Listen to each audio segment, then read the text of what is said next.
जय हिंद दोस्तों। इस वीडियो में हम निर्मल वर्मा की कहानी परिंदे का पाठ करेंगे। परिंदे निर्मल वर्मा द्वारा लिखित कहानी है, जो कि नई कहानी आंदोलन की सर्वश्रेष्ठ कहानी मानी जाती है।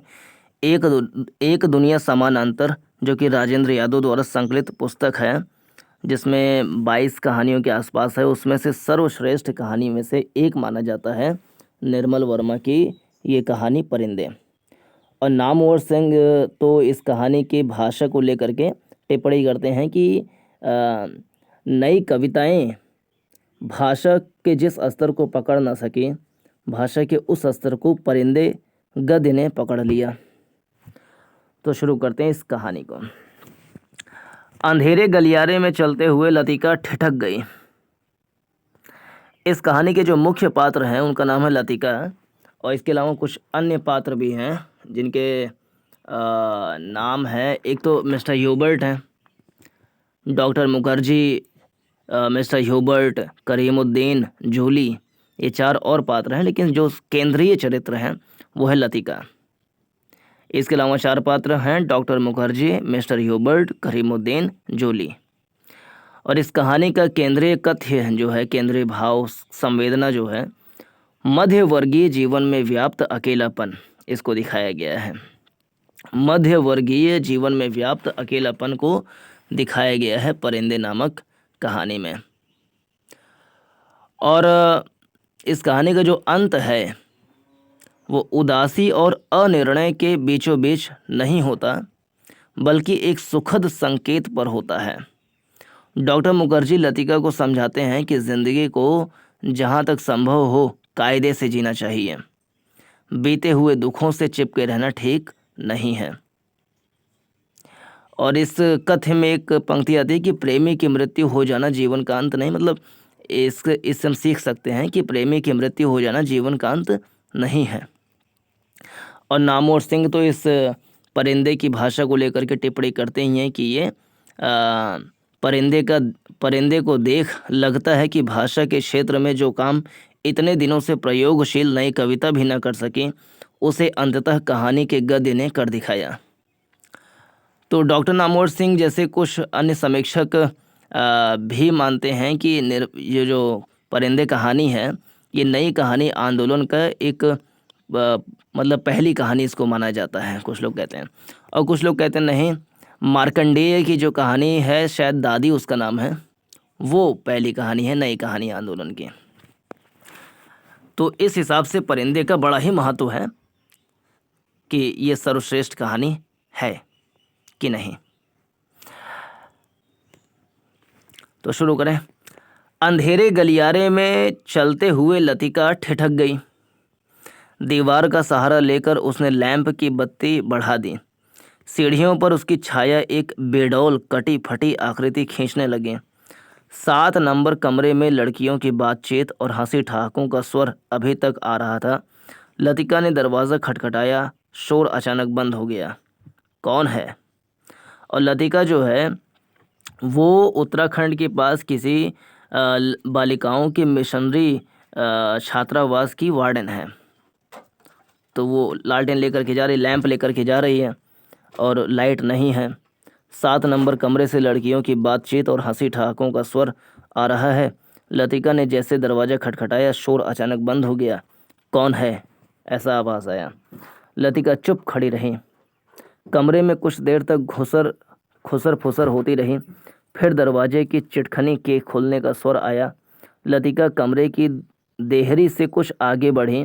लैंप की झपकती लौ में लड़कियों के चेहरे सिनेमा के पर्दे पर ठहरे हुए क्लोजअप की भांति उभरने लगे। कमरे में अंधेरा क्यों कर रखा है? लतिका के स्वर में हल्की सी झिड़की का आभास था। लैंप में तेल ही खत्म हो गया मैडम। यह सुधा का कमरा था, इसलिए उसे ही उत्तर देना पड़ा। हॉस्टल में शायद वह सबसे अधिक लोकप्रिय थे, क्योंकि सदा छुट्टी के समय या रात को डिनर के बाद आसपास के कमरों में रहने वाली लड़कियों को जमघट उसी के कमरे में लग जाता था। देर तक गपशप हंसी मजाक चलता रहता। तेल के लिए करीमुद्दीन से क्यों नहीं कहा? कितनी बार कहा मैडम, लेकिन उसे याद रहे तब तो। तो सुधा है एक पात्र इसमें। कमरे में हंसी की फुहार एक कोने से दूसरे कोने तक फैल गई। लतिका की कमरे में आने से अनुशासन की जो घुटन घिर आई थी वह अचानक बह गई। है ना, कितनी बार कहा मैडम ऐसे। तो कमरे में हंसी की फुहार एक कोने से दूसरे कोने तक फैल गई। लतिका के कमरे में आने से अनुशासन की जो घुटन घिर आई थी वह अचानक बह गई। करीमुद्दीन हॉस्टल का नौकर था। तो करीमुद्दीन कौन है? करीमुद्दीन हॉस्टल का नौकर है। ठीक है। उसके आलस और काम में टाल मटोल करने के किस्से हॉस्टल की लड़कियों में पीढ़ी दर पीढ़ी चले आते थे। लतिका को हठात कुछ स्मरण हो आया। अंधेरे में लैंप घुमाते हुए चारों ओर निगाहें दौड़ाईं। कमरे में चारों ओर घेरा बनाकर वे बैठे थे, पास पास एक दूसरे से सटकर। सबके चेहरे परिचित थे, किंतु लैंप के पीले मध्यम प्रकाश में मानो कुछ बदल गया था, या जैसे वह उन्हें पहली बार देख रही थी। जूली, अब तक तुम इस ब्लॉक में क्या कर रही हो? तो जूली एक पात्र है इसमें। तो जूली, अब तक तुम इस ब्लॉक में क्या कर रही हो? जूली खिड़की के पास पलंग के सिरहाने बैठी थी। उसने चुपचाप आंखें नीची कर ली। लैंप का प्रकाश चारों ओर से सिमट कर अब केवल उसके चेहरे पर गिर रहा था। नाइट रजिस्टर पर दस्तखत कर दिए? हाँ मैडम। फिर? लतिका का स्वर कड़ा हो गया। जूली सकुचाकर खिड़की से बाहर देखने लगी। जब से लतिका इस स्कूल में आई है उसने अनुभव किया है कि हॉस्टल के इस नियम का पालन डांट फटकार के बावजूद नहीं होता। मैडम, कल से छुट्टियां शुरू हो जाएंगी, इसलिए आज रात हम सब ने मिलकर, है ना, पार्टी वार्टी। और सुधा पूरी बात ना कहकर हेमंती की ओर देखते हुए मुस्कुराने लगे। हेमंती के गाने का प्रोग्राम है, आप भी कुछ देर बैठिए ना। लतिका को उलझन मालूम हुई। इस समय यहाँ आकर उसने इनके मज़े को किरकिरा कर दिया। इस छोटे से हिल स्टेशन पर रहते उसे खासा अरसा हो गया, लेकिन कब समय पतझड़ और गर्मियों का घेरा पार कर सर्दी की छुट्टियों की गोद में सिमट जाता है उसे कभी याद नहीं रहता। चोरों की तरह चुपचाप वह देहरी से बाहर को गई। उसके चेहरे का तनाव ढीला पड़ गया। वह मुस्कुराने लगी। मेरे संग स्नोफॉल देखने कोई नहीं ठहरेगा? मैडम, छुट्टियों में क्या आप घर नहीं जा रही हैं? सब लड़कियों की आंखें उस पर जम गईं। अभी कुछ पक्का नहीं है। I love the snowfall. Latika को, क्योंकि ये जो कहानी है वो उत्तराखंड के पास की है, कुमाऊं के पहाड़ी क्षेत्र की कहानी है ये। लतिका को लगा कि यही बात उसने पिछले साल भी कही थी, और शायद पिछले से पिछले साल भी। उसे लगा मानो लड़कियां उसे संदेह की दृष्टि से देख रही हैं, मानो उन्होंने उसकी बात पर विश्वास नहीं किया। उसका सिर चकराने लगा, मानो बादलों का स्याह झुरमुट किसी अनजाने कोने से उठकर उसे अपने में डुबो लेगा। वह थोड़ा सा हंसी, फिर धीरे से उसने सर को झटक दिया। जूली, तुमसे कुछ काम है। अपने ब्लॉक में जाने से पहले मुझे मिल लेना। Well, good night. लतिका ने अपने पीछे दरवाज़ा बंद कर लिया। Good night madam, good night, good night, good night. गलियारे की सीढ़ियाँ न उतरकर लतिका रेलिंग के सहारे खड़ी हो गई। लैंप की बत्ती को नीचे घुमाकर कोने में रख दिया। बाहर धुंध की नीली तहें बहुत घनी हो चली थीं। लॉन पर लगे हुए चीड़ के पत्तों की सड़सड़ाहट हवा के झोंकों के संग कभी तेज कभी धीमी होकर भीतर बह आती थी। हवा में सर्दी का हल्का सा आभास पाकर लतिका के दिमाग में कल से शुरू होने वाली छुट्टियों का ध्यान भटक आया। उसने आंखें मूंद लीं। उसे लगा कि जैसे उसकी टांगें बांस की लकड़ियों की तरह उसके शरीर से बंधी हैं, जिसकी गांठें धीरे धीरे खुलती जा रही हैं। सिर की चकराहट अभी मिटी नहीं थी, मगर अब जैसे वह भीतर न होकर बाहर फैली हुई धुंध का हिस्सा बन गई थी। सीढ़ियों पर बातचीत का स्वर सुनकर लतिका जैसे सोते से जगी। शॉल के कंधों पर समेटा और लैंप उठा लिया। डॉक्टर मुखर्जी मिस्टर ह्यूबर्ट के संग डॉक्टर मुखर्जी मिस्टर ह्यूबर्ट के संग एक अंग्रेजी धुन गुनगुनाते हुए ऊपर आ रहे थे। सीढ़ियों पर अंधेरा था और ह्यूबर्ट को बार बार अपनी छड़ी से रास्ता टटोलना पड़ता था। लतिका ने 2-4 सीढ़ियां उतरकर लैंप को नीचे झुका दिया। Good evening doctor, good evening mister Hubert. Thank you miss Latika. Hubert के स्वर में कृतज्ञता का भाव था। सीढ़ियां चढ़ने से उनकी सांस तेज हो रही थी और वह दीवार से लगे हुए हाँफ रहे थे। लैंप की रोशनी में उनके चेहरे का पीलापन कुछ तांबे के रंग जैसा हो गया था। यहाँ अकेली क्या कर रही हो मिस लतिका? डॉक्टर ने होठों के भीतर से सीटी बजाई। चेकिंग करके लौट रही थी। आज इस वक्त ऊपर कैसे आना हुआ मिस्टर ह्यूबर्ट? ह्यूबर्ट ने मुस्कुराकर अपनी छड़ी डॉक्टर के कंधों से छुला दी। इनसे पूछो, यही मुझे ज़बरदस्ती घसीट लाए हैं। मिस लतिका, हम आपको निमंत्रण देने आ रहे थे। आज रात मेरे कमरे में एक छोटा सा कंसर्ट होगा जिसमें मिस्टर ह्यूबर्ट शोपा और चाइकोव्स्की के कंपोजिशन बजाएंगे और फिर क्रीम कॉफ़ी पी जाएगी। और उसके बाद अगर समय रहा तो पिछले साल हमने जो गुनाह किए हैं उन्हें हम सब मिलकर कॉन्फ्रेंस करेंगे। डॉक्टर मुखर्जी के चेहरे पर भारी मुस्कान खिल गई। डॉक्टर, मुझे माफ़ करें, मेरी तबीयत कुछ ठीक नहीं है।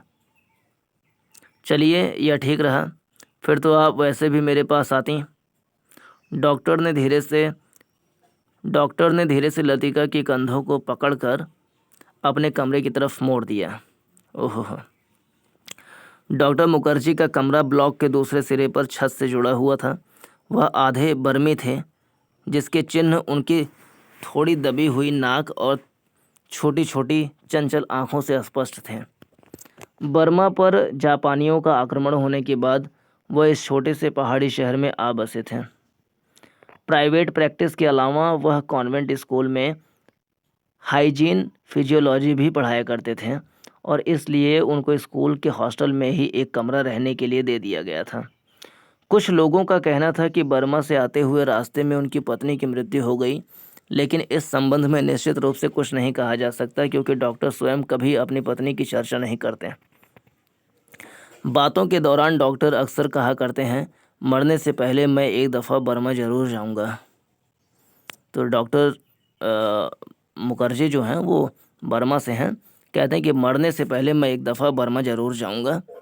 और तब एक क्षण के लिए उनकी आंखों में एक नमी सी छा जाती है। लतिका चाहने पर भी उनसे कुछ पूछ नहीं पाती। उसे लगता कि डॉक्टर नहीं चाहते हैं कि कोई अतीत के संबंध में उनसे कुछ भी पूछे या सहानुभूति दिखलाए। दूसरे ही क्षण अपनी गंभीरता को दूर ठेलते हुए वह हंस पड़ते, एक सूखी बुझी हुई हंसी। होम सिकनेस ही एक ऐसी बीमारी है जिसका इलाज किसी डॉक्टर के पास नहीं है।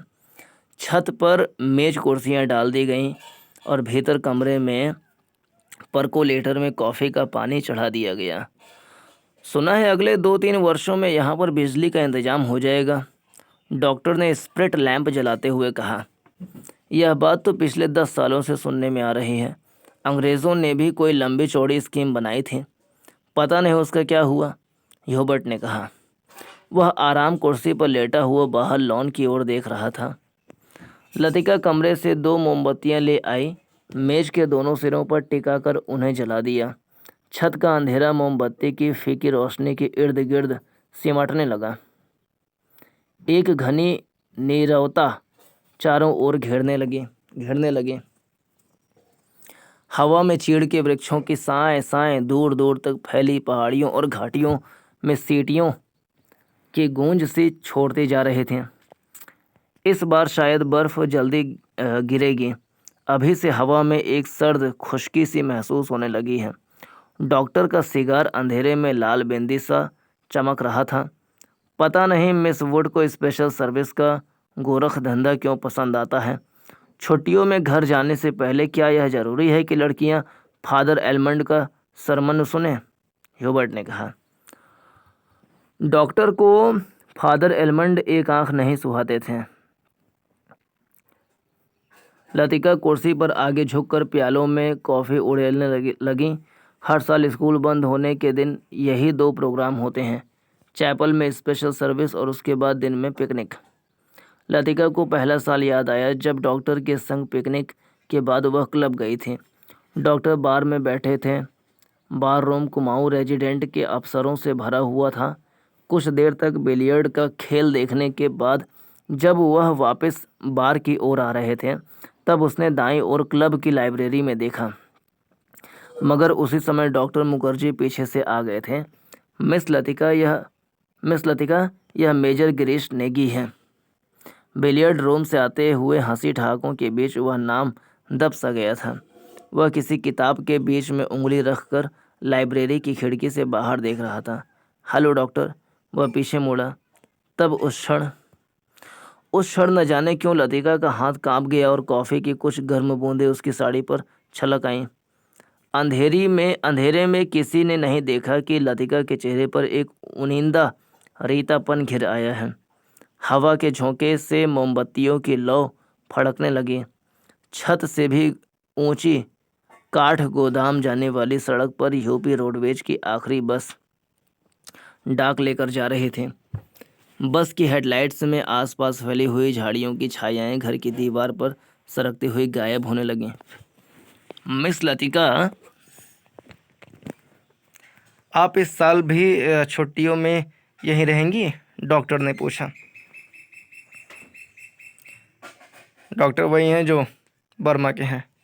डॉक्टर का सवाल हवा में टंगा रहा। उसी क्षण पियानो पर शोपा का नॉक्टर्न ह्यूबर्ट की उंगलियों के नीचे से फिसलता हुआ धीरे धीरे छत के अंधेरे में घुलने लगा, मानो जल पर कोमल स्वप्निल उर्मियाँ भंवरों का झिलमिलाता जाल बुनती हुई दूर दूर किनारों तक फैलती जा रही हों। लतिका को लगा कि जैसे कहीं बहुत दूर बर्फ की चोटियों से परिंदों के झुंड नीचे अनजान देशों की ओर उड़े जा रहे हैं। इन दिनों अक्सर उसने अपने कमरे की खिड़की से उन्हें देखा है। धागे में बंधे चमकीले लट्टुओं की तरह वे एक लंबी टेढ़ी मेढ़ी कतार में उड़े जाते हैं, पहाड़ों की सुनसान नीरवता से परे उन विचित्र शहरों की ओर जहां शायद वह कभी नहीं जाएगी। लतिका आर्म चेयर पर ऊँघने लगी। डॉक्टर मुखर्जी का सिगार अंधेरे में चुपचाप जल रहा था। डॉक्टर को आश्चर्य हुआ कि लतिका न जाने क्या सोच रही है, और लतिका सोच रही थी क्या वह बूढ़ी होती जा रही है। उसके सामने स्कूल की प्रिंसिपल मिस वुड का चेहरा घूम गया। पोपला मुंह, आंखों के नीचे झूलती हुई मांस की थैलियाँ, ज़रा ज़रा सी बात पर चिढ़ जाना, कर्कश आवाज़ में चीखना, सब उसे ओल्ड मेड कहकर पुकारते हैं। कुछ वर्षों बाद वह भी हूबहू वैसी ही बन जाएगी। लतिका के समूचे शरीर में झुरझुरी सी दौड़ गई, मानो अनजाने में उसने किसी गलीज वस्तु को छू लिया हो। उसे याद आया कुछ महीने पहले अचानक उसे ह्यूबर्ट का प्रेम पत्र मिला था। भावुक याचना से भरा हुआ पत्र, जिसमें उसने ना जाने क्या कुछ लिखा था जो कभी उसकी समझ में नहीं आया। उसे ह्यूबर्ट की इस बचकाना हरकत पर हंसी आई थी, किंतु भीतर ही भीतर प्रसन्नता भी हुई थी। उसकी उम्र अभी बीती नहीं है। अब भी वह दूसरों को अपनी ओर आकर्षित कर सकती है। ह्यूबर्ट का पत्र पढ़कर उसे क्रोध नहीं आई थी केवल ममता। वह चाहती तो उसकी गलतफहमी को दूर करने में देर न लगती, किंतु कोई शक्ति उसे रोके रहती है। उसके कारण अपने पर विश्वास रहता है। अपने सुख का भ्रम मानो ह्यूबर्ट की गलतफहमी से जोड़ा है। ह्यूबर्ट ही क्यों, वह क्या किसी को चाह सकेगी उस अनुभूति के संग जो अब नहीं रही, जो छाया सी उस पर मंडराती रहती है, न स्वयं मिटती है न उसे मुक्ति दे पाती है। उसे लगा जैसे बादलों का झुरमुट फिर उसके मस्तिष्क पर धीरे धीरे छाने लगा है। उसकी टांगें फिर निर्जीव शिथिल सी हो गई हैं। वह झटके से उठ खड़ी हुई। डॉक्टर, माफ़ करना, मुझे बहुत थकान सी लग रही है। बिना वाक्य पूरा किए ही वह चली गई। कुछ देर तक टेरेस पर निस्तब्धता छाई रही। मोमबत्तियां बुझने लगी थीं। डॉक्टर मुखर्जी ने सिगार का नया कश लिया था। सब लड़कियां एक जैसी होती। डॉक्टर मुखर्जी कह रहे हैं, डॉक्टर मुखर्जी भाई वहाँ वाले, कहाँ वाले, बर्मा वाले, और ह्यूबर्ट हैं जिन्होंने प्रेम पत्र दिया था। तो डॉक्टर मुखर्जी ने सिगार का नया कश किया। सब लड़कियां एक जैसी होती हैं, बेवकूफ़ और सेंटिमेंटल। ह्यूबर्ट की उंगलियों का दबाव पियानो पर ढीला पड़ता गया। अंतिम सुरों के झिझकी से गूंज कुछ क्षणों तक हवा में तिड़ती रही। डॉक्टर, आपको मालूम है? अच्छा, डॉक्टर क्या? डॉक्टर माने डॉक्टर मुखर्जी, जो कि हैं बर्मा के। डॉक्टर, आपको मालूम है मिस लतिका का व्यवहार? अच्छा, डॉक्टर कह रहे हैं ह्यूबर्ट से। ह्यूबर्ट वही हैं जो लतिका को प्रेम पत्र दिए हैं। तो ह्यूबर्ट कह रहे हैं, डॉक्टर आपको मालूम है मिस लतिका का व्यवहार पिछले कुछ अरसे से अजीब सा लगता है। ह्यूबर्ट के स्वर में लापरवाही का भाव था।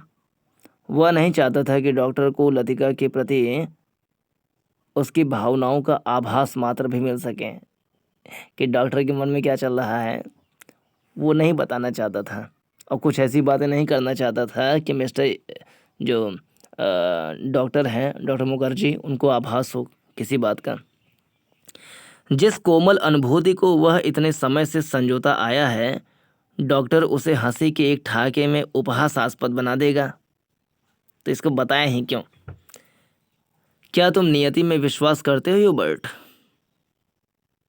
डॉक्टर ने पूछा। डॉक्टर मुखर्जी ने पूछा, जो बर्मा वाले हैं, ह्यूबर्ट से। क्या तुम नियति में विश्वास करते हो ह्यूबर्ट? डॉक्टर ने कहा,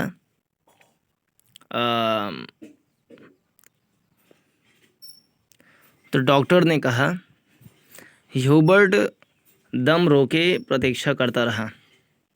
वह जानता था कि कोई भी बात कहने से पहले डॉक्टर को फिलोसफाइज करने की आदत है। फिर से, क्या तुम नियति में विश्वास करते हो ह्यूबर्ट? डॉक्टर ने कहा, अगर कहीं गलती हो गई तो माफ़ करें, मिस्टर ह्यूबर्ट ने जो है प्रेम पत्र दिया था। हाँ, तो क्या तुम नियति में विश्वास करते हो ह्यूबर्ट?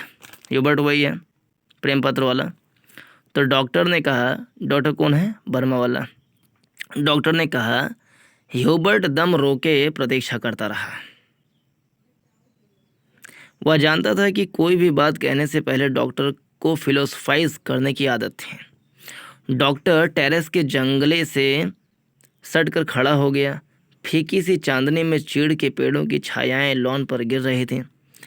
कभी कभी कोई जुगनू अंधेरे में हरा प्रकाश छिड़कता हवा में गायब हो जाता था। मैं कभी कभी सोचता हूँ, इंसान जिंदा किस लिए रहता है? क्या उसे कोई और बेहतर काम करने को नहीं मिला? हजारों मील अपने मुल्क से दूर मैं यहाँ पड़ा हूँ। कौन कह रहा है? ये कह रहे हैं डॉक्टर मुखर्जी। यहाँ कौन मुझे जानता है? यहीं शायद मर भी जाऊँगा। ह्यूबर्ट, क्या तुमने कभी महसूस किया है कि एक अजनबी की हैसियत से पराई ज़मीन पर मर जाना काफ़ी खौफनाक बात है? ह्यूबर्ट, प्रेम पत्र वाला, विस्मित सा डॉक्टर को देखने लगा। उसने पहली बार डॉक्टर मुखर्जी के इस पहलू को देखा था। अपने संबंध में वह अक्सर चुप रहते थे। कोई पीछे नहीं, यह बात मुझ में कोई पीछे नहीं, यह बात मुझ में एक अजीब सी किस्म की बेफिक्री पैदा कर देती है। लेकिन कुछ लोगों की मौत अंत तक पहेली बनी रहती है। शायद वे ज़िंदगी से बहुत उम्मीद लगाते थे। उसे ट्रैजिक भी नहीं कहा जा सकता, क्योंकि आखिरी दम तक उन्हें मरने का एहसास नहीं होता। डॉक्टर, आप किसका जिक्र कर रहे हैं? ह्यूबर्ट ने परेशान होकर पूछा। डॉक्टर कुछ देर तक चुपचाप सिगार पीता रहा। फिर मुड़कर वह मोमबत्तियों की बुझती हुई लौ को देखने लगा। तुम्हें मालूम है, किसी समय लतिका बिला नागा क्लब जाया करती थी। अह, गिरीश नेगी से उसका परिचय वहीं हुआ था। कश्मीर जाने से एक रात पहले उसने मुझे सब कुछ बता दिया था। मैं अब तक लतिका से उस मुलाकात के बारे में कुछ नहीं कह सका हूँ, किंतु उस रात कौन जानता था कि वह वापस नहीं लौटेगा। और अब क्या फ़र्क पड़ता है? Let the dead die. Doctor की सूखी सर्द हंसी में खोखली सी शून्यता भरी थी। कौन गिरीश नेगी? कुमाऊं रेजिमेंट में कैप्टन था। डॉक्टर, क्या लतिका ह्यूबर्ट पूछ रहे हैं क्या डॉक्टर, क्या लतिका? तो गिरीश नेगी उसका पूर्व प्रेमी है। कौन गिरीश नेगी? मिस्टर ह्यूबर्ट पूछ रहे हैं डॉक्टर मुखर्जी से, कौन गिरीश नेगी? कुमाऊं रेजिमेंट में कैप्टन था। डॉक्टर, क्या लतिका? ह्यूबर्ट से आगे कुछ नहीं कहा गया। उसे याद आया वह पत्र जो उसने लतिका को भेजा था, कितना अर्थहीन और उपहासास्पद, जैसा उसका एक एक शब्द उसके दिल को कचोट रहा हो। उसने धीरे से पियानो पर सिर टिका दिया। लतिका ने उसे क्यों नहीं बताया? क्या वह इसके योग्य भी नहीं था? लतिका, वह तो बच्ची है, पागल। मरने वाले के संग खुद थोड़े ही मरा जाता है।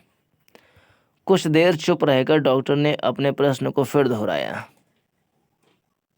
लेकिन ह्यूबर्ट, क्या तुम नियति पर विश्वास करते हो? नियति मीन्स कि पहले से सब कुछ लिखा हुआ है, जो होना है वो व्यक्ति के ऊपर निर्भर नहीं करता, बल्कि ईश्वर ने, प्रकृति ने पहले से ही ऐसे नियति बनाकर भेजी है, उसे कहते हैं नियति। यानी व्यक्ति के हाथों में कुछ नहीं है, जो होना है वो पूर्व निर्धारित है। इस सिद्धांत को कहा जाता है नियतिवाद। तो ह्यूबर्ट पूछ रहे हैं, क्या तुम नियति पर विश्वास करते हो? हवा के हल्के झोंके से मोमबत्तियां एक बार प्रज्वलित होकर बुझ गईं। ये सारे प्रतीक हैं। हवा के हल्के झोंके से मोमबत्तियां एक बार प्रज्वलित होकर बुझ गईं, मतलब कि जो डॉक्टर लेकिन ह्यूबर्ट, क्या तुम नियति पर विश्वास करते हो? ऐसा डॉक्टर ने पूछा। अब हवा के हल्के झोंके से मोमबत्तियां एक बार प्रज्वलित होकर बुझ गईं, यानी कि जो ह्यूबर्ट है उसके मन में जो मोमबत्तियां प्रज्वलित हो रही थीं वो बुझ गईं। इस सवाल को सुन करके टेरेस पर ह्यूबर्ट और डॉक्टर अंधेरे में एक दूसरे का चेहरा नहीं देख पा रहे थे, फिर भी वे एक दूसरे की ओर देख रहे थे। कॉन्वेंट स्कूल से कुछ, ये भी सब प्रतीक है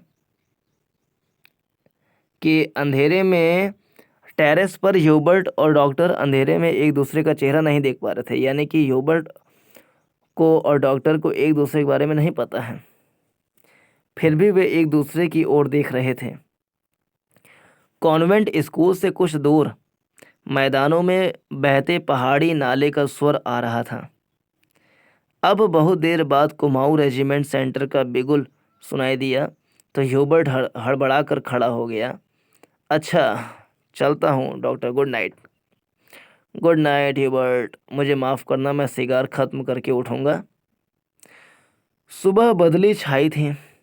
लतिका के खिड़की खोलते ही धुंध का गुब्बारा सा भीतर घुस आया,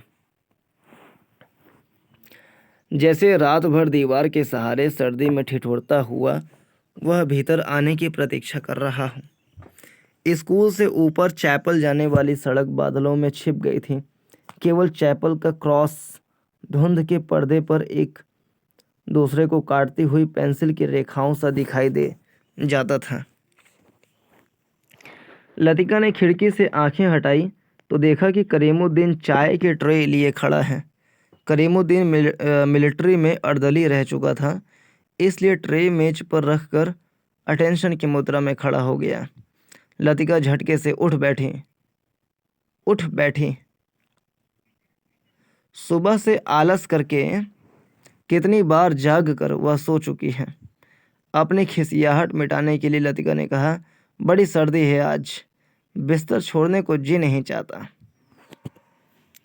अजी मैम साहब, अभी क्या सर्दी आई है, बड़े दिनों में देखना कैसे दांत कटकटाते हैं।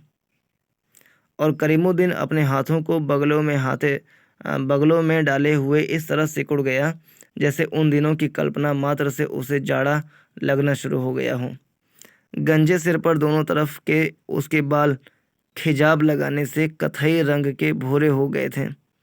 बात चाहे किसी विषय पर हो रही हो, वह हमेशा खींचतान कर उसे ऐसे क्षेत्र में घसीट लाता था जहां वह बेझिझक अपने विचारों को प्रकट कर सके। एक दफ़ा तो यहाँ लगातार इतनी बर्फ़ गिरी थी कि भुआली से लेकर डाक बंगले तक सारी सड़कें जाम हो गईं। इतनी बर्फ़ थी मैम साहब कि पेड़ों की टहनियाँ तक सिकुड़कर तनों से लिपट गई थीं। बिल्कुल ऐसे। और करीमुद्दीन नीचे झुककर मुर्गा सा बन गया। कब की बात है? लतिका ने पूछा। अब यह तो जोड़ हिसाब करके ही पता चलेगा मैम साहब, लेकिन इतना याद है कि उस वक्त अंग्रेज बहादुर यहीं थे।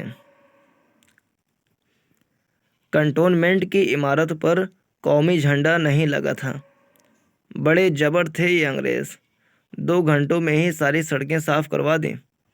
उन दिनों एक सीटी बजाते ही 50 घोड़े वाले जमा हो जाते थे। अब तो सारे शेड खाली पड़े हैं। वे लोग अपनी खिदमत भी करवाना जानते थे। अब तो सब उजाड़ हो गया है। करीमुद्दीन उदास भाव से बाहर देखने लगा। आज यह पहली बार नहीं है जब लतिका करीमुद्दीन से उन दिनों की बातें सुन रही है, जब अंग्रेज बहादुर ने इस स्थान को स्वर्ग बना रखा था। आप छुट्टियों में इस साल भी यहीं रहेंगी मैम साहब? दिखता तो कुछ ऐसा ही है करीमुद्दीन। तुम्हें फिर तंग होना पड़ेगा। क्या कहती है मैम साहब? आपके रहने से हमारा भी मन लग जाता है, वरना छुट्टियों में तो यहाँ कुत्ते लौटते हैं। तुम जरा मिस्त्री से कह देना कि इस कमरे की छत की मरम्मत कर जाएं। पिछले साल बर्फ़ का पानी दरारों से टपकता रहता था। लतिका को याद आया कि पिछली सर्दियों में जब कभी बर्फ़ गिरती थी तो उसे पानी से बचने के लिए रात भर कमरे के कोने में सिमट कर सोना पड़ता था। करीमुद्दीन चाय के ट्रे उठाता हुआ बोला, ह्यूबर्ट साहब तो शायद कल ही चले जाएं। मिस्टर ह्यूबर्ट, पत्र वाले। ह्यूबर्ट साहब तो शायद कल ही चले जाएं। कल रात उनकी तबीयत फिर ख़राब हो गई। आधी रात के वक्त मुझे जगाने आए थे। कहते थे छाती में तकलीफ़ है। उन्हें यह मौसम रास नहीं आता। कह रहे थे लड़कियों की बस में वह भी कल ही चले जाएंगे। करीमुद्दीन दरवाज़ा बंद करके चला गया। लतिका की इच्छा हुई कि वह ह्यूबर्ट के कमरे में जाकर उनकी तबीयत की पूछताछ कराए। किंतु फिर न जाने क्यों स्लीपर पैरों में टंगे रहे और वह खिड़की के बाहर बादलों को उड़ता हुआ देखती रही। ह्यूबर्ट का चेहरा जब उसे देखकर सहमा सा दयनीय हो जा ह्यूबर्ट का चेहरा जब उसे देखकर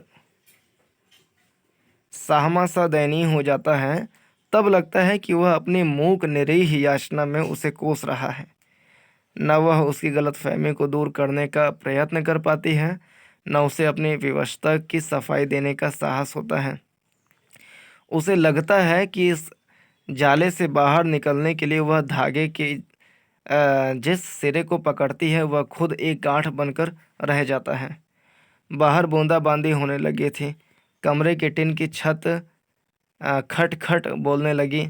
लतिका पलंग से उठ खड़ी हुई, बिस्तर को ताहा कर बिछाया, फिर पैरों में स्लीपरों को घसीटते हुए वह बड़े आईने तक आई और उसके सामने स्टूल पर बैठकर बालों को खोलने लगी। किंतु कुछ देर तक कंघी बालों में ही उलझी रही और वह गुमसुम हो शीशे में अपना चेहरा ताकती रही। करीमुद्दीन को यह कहना याद ही नहीं रहा कि धीरे धीरे आग जलाने की लकड़ियां जमा कर लें। इन दिनों सस्ते दामों पर सूखी लकड़ियां मिल जाती हैं। पिछले साल तो कमरा धुएं से भर जाता था, जिसके कारण कपकपाते जाड़े में भी उसे खिड़की खोलकर ही सोना पड़ता था।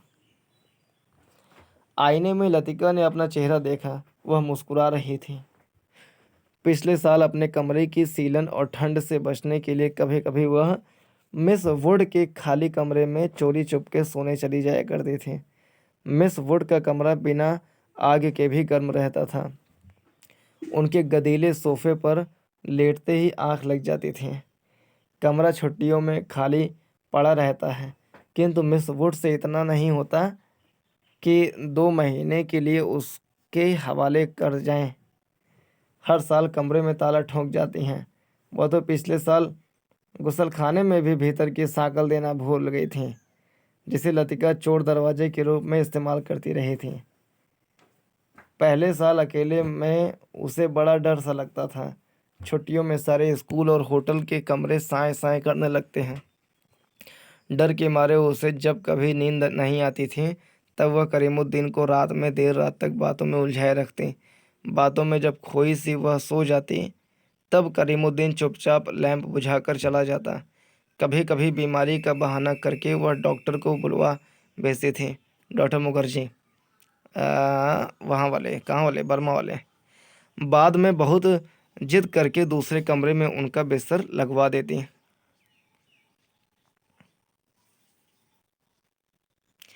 लतिका के कंधे से बालों का गुच्छा निकला और उसे बाहर फेंकने के लिए वह खिड़की के पास आ खड़ी हुई। बाहर छत की ढलान से बारिश के जल की मोटी सी धार बराबर लॉन पर गिर रहे थे। मेघाच्छन्न आकाश में सरकते हुए बादलों के पीछे पहाड़ियों के झुंड कभी उभर आते थे, कभी छिप जाते थे, मानो चलती हुई ट्रेन से कोई उन्हें देख रहा हो। देखो यहाँ पे उपमा अलंकार का प्रयोग है। अच्छा, लतिका ने खिड़की से सिर बाहर निकाल लिया। हवा के झोंके से उसकी आंखें झिप गईं। उसे जितने काम याद आते हैं उतना ही आलस घना होता जाता है। बस की सीटें रिजर्व करवाने के लिए चपरासी को रुपए देने हैं। जो सामान हॉस्टल की लड़कियां पीछे छोड़ जा रही हैं उन्हें गोदाम में रखवाना होगा। कभी कभी तो छोटी क्लास की लड़कियों के साथ पैकिंग करवाने के काम में भी उसे हाथ बटाना पड़ता था। वह इन कामों से ऊबती नहीं। धीरे धीरे सब निपटते जाते हैं। कोई गलती इधर उधर रह जाती है सो बाद में सुधर जाती हैं। हर काम में खिचखिच रहती हैं, परेशानी और दिक्कत होती हैं, किंतु देर सबेर इससे छुटकारा मिल ही जाता है। किंतु जब लड़कियों की आखिरी बस चली जाती है तब मन उचाट सा हो जाता है। खाली कॉरिडोर में घूमती हुई वे कभी इस कमरे में जाती और कभी उसमें। वह नहीं जान पाती कि अपने से क्या करें। दिल कहीं भी नहीं टिक पाता, हमेशा भटका भटका सा रहता है। इन सब के बावजूद जब कोई सहज भाव से पूछ बैठता है, मिस लतिका, छुट्टियों में आप घर नहीं जा रही हैं, तब वह क्या कहें? Ding dong ding. Special service के लिए स्कूल चैपल के घंटे बजने लगे थे। लतिका ने अपना सिर खिड़की के भीतर कर लिया। उसने झटपट साड़ी उतारी और पेटीकोट में ही कंधे पर तौलिया डाले गुसल खाने में घुस गई। Left right left left. Cantonment जाने वाली पक्की सड़क पर 4-4 की पंक्ति में कुमाऊं रेजिमेंट की सिपाहियों की एक टुकड़ी मार्च कर रही थी। फौजी बूटों की भारी खुरदुरी आवाज़ें स्कूल चैपल की दीवारों से टकरा कर भीतर प्रेयर हॉल में गूंज रही थी। Blessed are the meek. Father Elmond एक एक शब्द चबाते हुए खंखारते स्वर में सरमन ऑफ द माउंट पढ़ रहे थे। ईसा मसीह की मूर्ति के नीचे कैंडलब्रियम के दोनों ओर मोमबत्तियां जल रही थीं, जिनका प्रकाश आगे बेंचों पर बैठी हुई लड़कियों पर पड़ रहा था। पिछली लाइनों की बेंचें अंधेरे में डूबी हुई थीं, जहां लड़कियां प्रार्थना की मुद्रा में बैठी हुई सिर झुकाए एक दूसरे के घुसर पुसर कर रहे थे।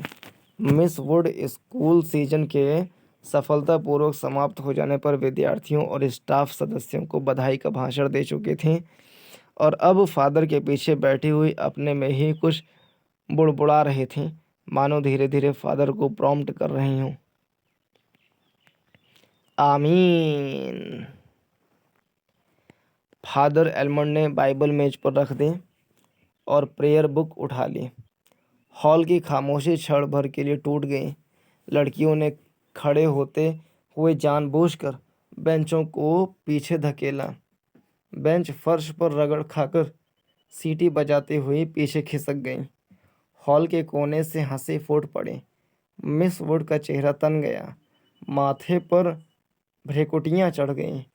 फिर अचानक निस्तब्धता का छा गई। हॉल के उस घुटे हुए धुंधलके में फादर का तीखा फटा हुआ स्वर सुनाई देने लगा।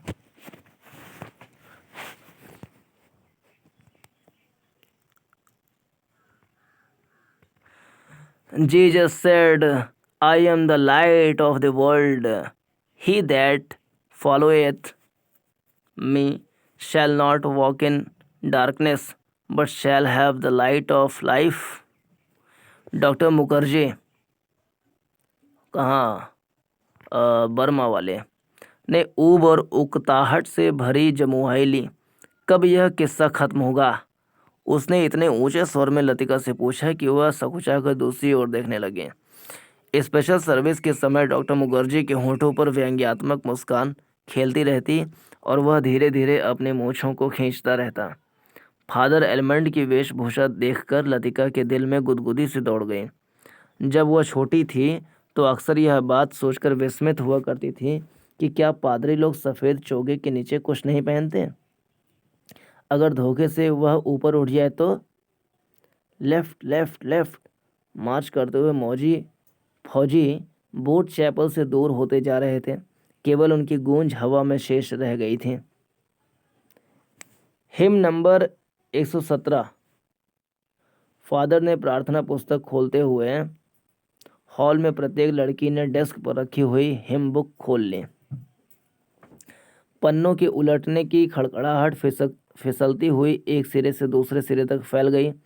आगे की बेंच से उठकर ह्यूबर्ट पियानो के सामने मिस्टर ह्यूबर्ट पियानो के सामने स्टूल पर बैठ गया। संगीत शिक्षक होने के कारण हर साल स्पेशल सर्विस के अवसर पर उसे क्वायर के संग पियानो बजाना पड़ता था। ह्यूबर्ट ने अपने रुमाल से नाक साफ की। अपनी घबराहट छिपाने के लिए ह्यूबर्ट हमेशा ऐसा ही किया करता था। कनखियों से हॉल की ओर देखते हुए अपने कांपते हाथों से हिम बुक खोली। Lead kindly light. पियानो के सुर दबे, झिझकते से मिलने लगे। घने बालों से ढके ह्यूबर्ट की लंबी पीली अंगुलियां खुलने सिमटने लगीं। क्वायर में गाने वाली लड़कियों के स्वर एक दूसरे से गूंथकर कोमल स्निग्ध लहरों में बिंध गए। लतिका को लगा उसका जूड़ा ढीला पड़ गया है, मानो गर्दन के नीचे झूल रहा है। मिस वुड की आंख बचा लतिका ने चुपचाप बालों में लगे क्लिपों को कसकर खींच दिया। बड़ा झक्की आदमी है। सुबह मैंने ह्यूबर्ट को यहाँ आने से मना किया था, फिर भी चला आया, डॉक्टर ने कहा। मतलब उसकी तबीयत खराब है ना। लतिका को करीमुद्दीन की बात याद आई। रात भर ह्यूबर्ट को खांसी का दौरा पड़ा था। कल जाने के लिए कह रहे थे। लतिका ने सिर टेढ़ा करके ह्यूबर्ट के चेहरे की एक झलक पाने की विफल चेष्टा की। इतने पीछे से कुछ भी देख पाना असंभव था। पियानो पर झुका हुआ केवल ह्यूबर्ट का सिर दिखाई देता था। Lead kindly light. संगीत के सुर मानो एक ऊंची पहाड़ी पर चढ़कर हाँफती हुई सांसों को आकाश की अबाध शून्यता में बिखेरते हुए नीचे उतर रहे हैं। बारिश की मुलायम धूप चैपल के लंबे चौकोर शीशों पर झिलमिला रही है, जिसकी एक महीन चमकीली रेखा ईसा मसीह की प्रतिमा पर तिरछी होकर गिर रही है। मोमबत्तियों का धुआं धूप में नीली सी लकीर खींचता हुआ हवा में तिड़ने लगा है। पियानो के क्षणिक पोज में लतिका को पत्तों का परिचित मरमर कहीं दूर अनजाने दिशा से आता हुआ सुनाई दे जाता है। एक क्षण के लिए एक भ्रम हुआ कि चैपल का फीका सा अंधेरा उस छोटे से प्रेयर हॉल के चारों कोनों में से सिमटता हुआ उसके आस पास घिर आया है, मानो कोई उसकी आंखों पर पट्टी बांधकर उसे यहाँ तक ले आया हो और अचानक उसकी आंखें खोल दी हों। उसे लगा कि जैसे मोमबत्तियों के धूमिल आलोक में कुछ भी ठोस वास्तविक न रहा हो। चैपल की छत, दीवारें, डेस्क पर रखा हुआ डॉक्टर का सुघड़ सुडौल हाथ और पियानो के सुर अतीत के धुंध को भेदते हुए स्वयं उस धुंध का भाग बनते जा रहे हैं। एक पगली सी स्मृति, एक अंधभ्रांत। चैपल के शीशों के परे पहाड़ी सूखी हवा में झुकी हुई वीपिंग विलोज की कांपती टहनियाँ, पैरों तले चीड़ के पत्तों के धीमे से चिर परिचित खड़खड़। वहीं पर गिरीश नेगी एक हाथ में मिलिट्री का खाकी हैट लिए खड़ा है। चौड़े उठे हुए सबल कंधे, अपना सिर वहाँ टिका दो तो जैसे सिमट कर खो जाएगा। चार्ल्स बोयर यह नाम उसने रखा था। वह झेंप कर हंसने लगा। तुम्हें आर्मी में किसने चुन लिया? मेजर बन गए हो, लेकिन लड़कियों से भी गए बीते हो। ज़रा ज़रा सी बात पर चेहरा लाल हो जाता है। यह सब वह कहती नहीं, सिर्फ सोचती है, सोचती भरती। सोचा था कभी कहूँगी, वह कभी कभी नहीं आया। बुरुस का लाल फूल लाए हो ना? झूठे खाकी कमीज के लिए के जिस जेब पर बैज चिपके थे उसमें से मुसा हुआ बुरुस का फूल निकल आया। छे, सारा मुरझा गया। अभी खिला कहाँ है? हाउ क्लंजी। उसके बालों में गिरीश का हाथ उलझ रहा है। फूल कहीं टिक नहीं पाता। फिर उसे क्लिप के नीचे फंसाकर उसने कहा, देखो। लड़कियों का स्वर पियानो के सुरों में डूबा हुआ गिर रहा है, उठ रहा है। ह्यूबर्ट ने मिस्टर ह्यूबर्ट, प्रेम पत्र वाले ह्यूबर्ट ने सिर मोड़कर, और ये एक मतलब वादक भी हैं, यंत्र वादक भी हैं। ह्यूबर्ट ने सिर मोड़कर लतिका को निमिष भर देखा। आंखें मूंदे ध्यान मग्नता प्रस्तर मूर्ति से वह स्थिर निश्चल खड़ी थी। क्या यह भाव उसके लिए है? क्या लतिका ने ऐसे क्षणों में उसे अपना साथी बनाया है? मम्मी, क्या यह भाव उसके लिए है? क्या लतिका ऐसे क्षणों में उसे अपना साथी बनाया है? ह्यूबर्ट ने एक गहरी सांस ली और उस सांस में ढेर सी थकान उमड़ आई। देखो, मिस वुड कुर्सी पर बैठे बैठे सो रही हैं। डॉक्टर होठों में ही फुसफुसाया। यह डॉक्टर का पुराना मजाक था कि मिस वुड प्रार्थना करने के बहाने आंखें मूंदे हुए नींद की झपकियां लेती हैं। फादर एलमंड ने कुर्सी पर फैले अपने गाउन को समेट लिया और प्रेयर बुक बंद करके मिस वुड के कानों में कुछ कहा। पियानो का स्वर क्रमशः मंद पड़ने लगा। ह्यूबर्ट की अंगुलियां ढीली पड़ने लगीं। सर्विस के समाप्त होने से पूर्व मिस वुड ने ऑर्डर पढ़कर सुनाया। बारिश होने की आशंका से आज के कार्यक्रम में कुछ आवश्यक परिवर्तन करने पड़े थे। पिकनिक के लिए झूला देवी के मंदिर जाना संभव नहीं हो सकेगा, इसलिए स्कूल से कुछ दूर मीडोज में ही सब लड़कियां नाश्ते के बाद जमा होंगी। सब लड़कियों को दोपहर का लंच हॉस्टल किचन से ही ले जाना होगा। केवल शाम की चाय मीडोज में बनेगी। पहाड़ों की बारिश का क्या भरोसा? कुछ देर पहले धुआंधार बादल गरज रहे थे। सारा शहर पानी में भीगा ठिठुर रहा था। अब धूप में नहाता नीला आकाश धुंध की ओट से बाहर निकलता हुआ फैल रहा था। लतिका ने चैपल से बाहर आते हुए देखा। वीपिंग बिलोज की भीगी शाखाओं से धूप में चमकती हुई बारिश के बूंदे टपक रहे थे। लड़कियां चैपल से बाहर निकलकर छोटे छोटे गुच्छे बनाकर कॉरिडोर में जमा हो गई हैं। नाश्ते के लिए अभी पौन घंटा पड़ा था और उनमें से अभी कोई भी लड़की हॉस्टल जाने के लिए इच्छुक नहीं थी। छुट्टियां अभी शुरू नहीं हुई थीं, किंतु शायद इसीलिए वे इन चंद बचे खुचे क्षणों में अनुशासन के भीतर भी मुक्त होने का भरपूर आनंद उठा लेना चाहती थीं। मिस वुड को लड़कियों का यह गुलगपाड़ा अखरा, किंतु फादर एलमंड के सामने वह उन्हें डांट फटकार नहीं सकी। अपनी झुंझलाहट दबाकर वह मुस्कुराते हुए बोली, कल सब चली जाएंगी, सारा स्कूल वीरान हो जाएगा।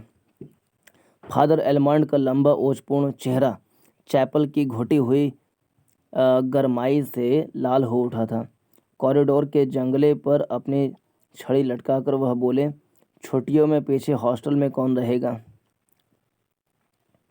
पिछले 2-3 सालों में मिस लतिका ही रह रही हैं और डॉक्टर मुखर्जी छुट्टियों में कहीं नहीं जाते। डॉक्टर तो सर्दी गर्मी यहीं रहते हैं। मिस वुड ने विस्मय से फादर की ओर देखा। वह समझ नहीं सकी कि फादर ने डॉक्टर का प्रसंग क्यों क्यों छेड़ दिया है। डॉक्टर मुखर्जी छुट्टियों में कहीं नहीं जाते हैं। 2 महीने की छुट्टियों में बर्मा जाना काफ़ी कठिन है फादर। मिस वुड हंसने लगी। मिस वुड, पता नहीं आप क्या सोचते हैं, मुझे तो मिस लतिका का हॉस्टल में अकेले रहना कुछ समझ में नहीं आता। लेकिन फादर, मिस वुड ने कुछ कहा। या तो कॉन्वेंट स्कूल का नियम है कि कोई भी टीचर छुट्टियों में अपने खर्चे पर हॉस्टल में रह सकते हैं। मैं फिलहाल स्कूल के नियमों की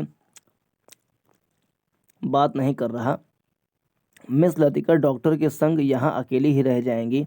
और सच पूछिए मिस वुड, डॉक्टर के बारे में मेरी राय कुछ बहुत अच्छी नहीं है।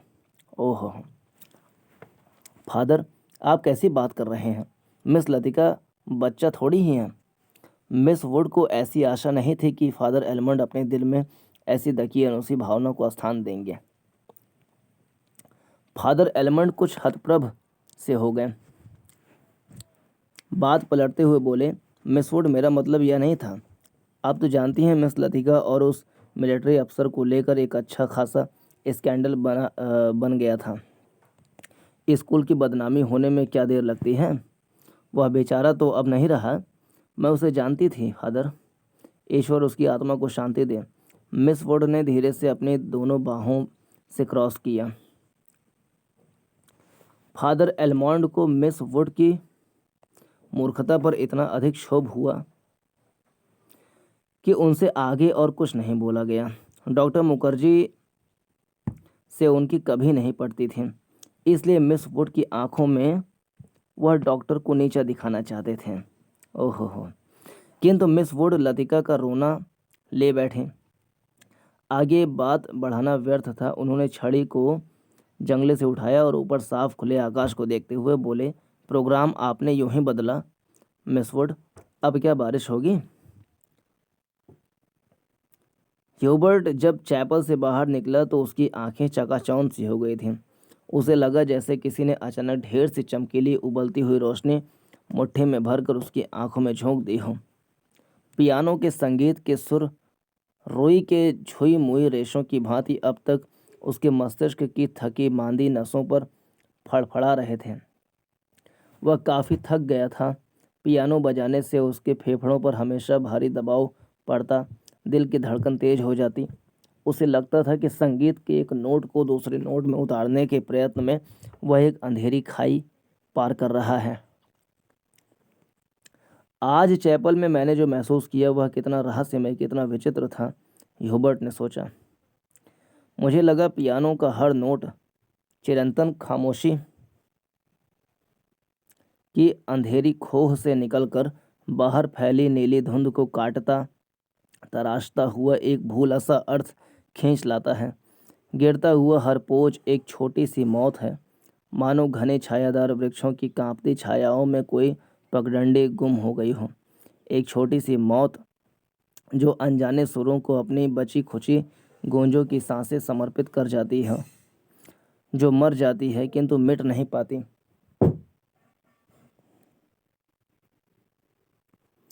मिटती नहीं इसलिए मरकर भी जीवित है, दूसरे सुरों में लय हो जाती है।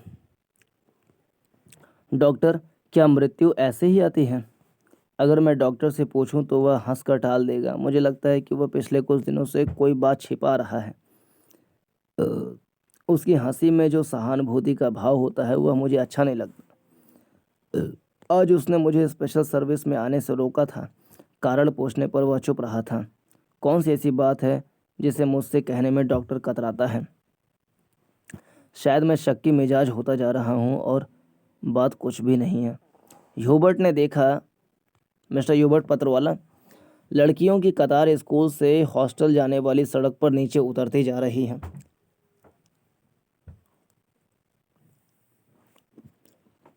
उंजली धूप में उनके रंग बिरंगे रिबन, हल्की आसमानी रंग की फ्रॉकें और सफ़ेद पेटियां चमक रही हैं।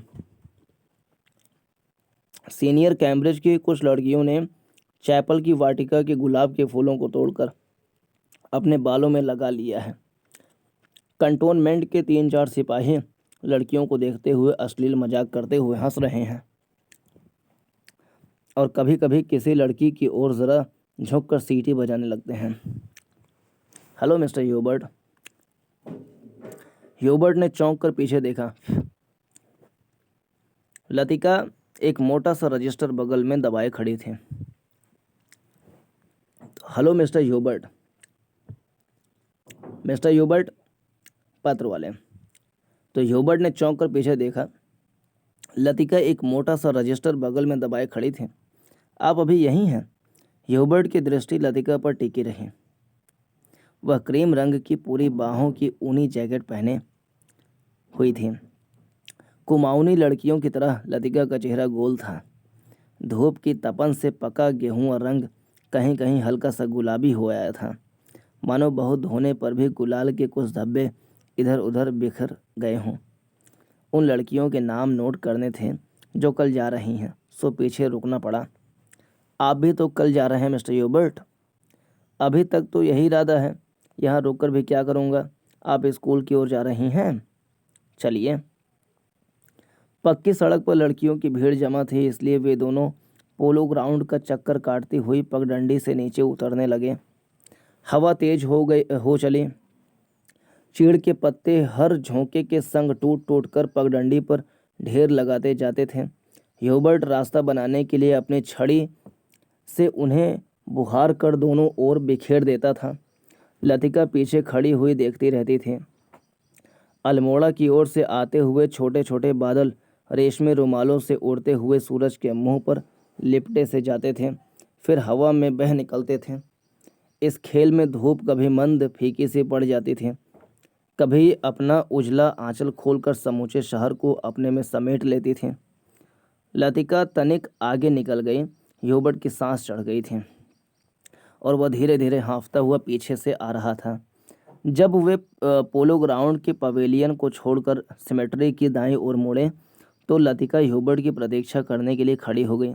उसे याद आया, छुट्टियों के दिनों में जब कभी कमरे में अकेली बैठे बैठे उसका मन ऊब जाता था तो वह अक्सर टहलते हुए सिमेट्री तक चली जाती थी। उससे सटी पहाड़ी पर चढ़कर वह बर्फ में ढके देवदार वृक्षों को देखा करती थी, जिनके झुकी हुई शाखों से रुई के गोलों से बर्फ नीचे गिरा करती थी। नीचे बाजार जाने वाली सड़क पर बच्चे स्लेज पर फिसला करते थे। वह खड़ी खड़ी बर्फ में छिपी हुई उस सड़क का अनुमान लगाया करती थी जो फादर एलमंड के घर से गुजरती हुई मिलिट्री अस्पताल और डाकघर से होकर चर्च की सीढ़ियों तक जाकर गुम हो जाती थी। जो मनोरंजन एक दुर्गम पहेली को सुलझाने में होता है, वह लतिका को बर्फ में खोए रास्तों को खोज निकालने में होता था।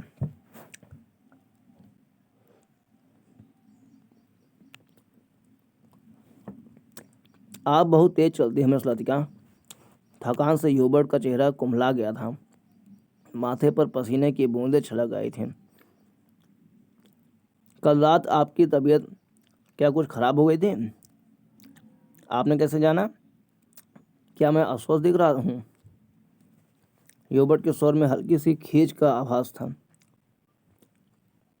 सब लोग मेरी सेहत को लेकर क्यों बात शुरू करते हैं? उसने सोचा। नहीं, मुझे तो पता भी नहीं चलता। वह तो सुबह करीमुद्दीन ने बातों ही बातों में जिक्र छेड़ दिया था। लतिका कुछ अप्रतिभ सी हो आई। कोई खास बात नहीं, वही पुराना दर्द शुरू हो गया था। अब बिल्कुल ठीक है। अपने कथन की पुष्टि के लिए ह्यूबर्ट छाती सीधी करके तेज कदम बढ़ाने लगा। डॉक्टर मुखर्जी को दिखलाया था? वह सुबह आए थे। उनकी बात कुछ समझ में नहीं आती। हमेशा दो बातें एक दूसरे से उल्टी कहते हैं। कहते थे कि इस बार मुझे 6-7 महीने की छुट्टी लेकर आराम करना चाहिए, लेकिन अगर मैं ठीक हूं तो भला इसकी क्या ज़रूरत है? ह्यूबर्ट के स्वर में व्यथा की छाया लतिका से छिपी न रह सकी। बात को टालते हुए उसने कहा, आप तो नाहक चिंता करते हैं मिस्टर ह्यूबर्ट। आजकल मौसम बदल रहा है, अच्छे भले आदमी तक बीमार हो जाते हैं। ह्यूबर्ट का चेहरा प्रसन्नता से दमकने लगा है। उसने लतिका को ध्यान से देखा। वह अपने दिल का संशय मिटाने के लिए निश्चिंत हो जाना चाहता था कि कहीं लतिका उसे केवल दिलासा देने के लिए ही तो झूठ नहीं बोल रही है। यही तो मैं सोच रहा हूँ मिस लतिका। डॉक्टर की सलाह सुनकर मैं डर ही गया। भला 6 महीने की छुट्टी लेकर मैं अकेला क्या करूँगा? स्कूल में तो बच्चों के संग मन लगा रहता है। सच पूछो तो दिल्ली में ये 2 महीनों की छुट्टियां काटना भी दूभर हो जाता है।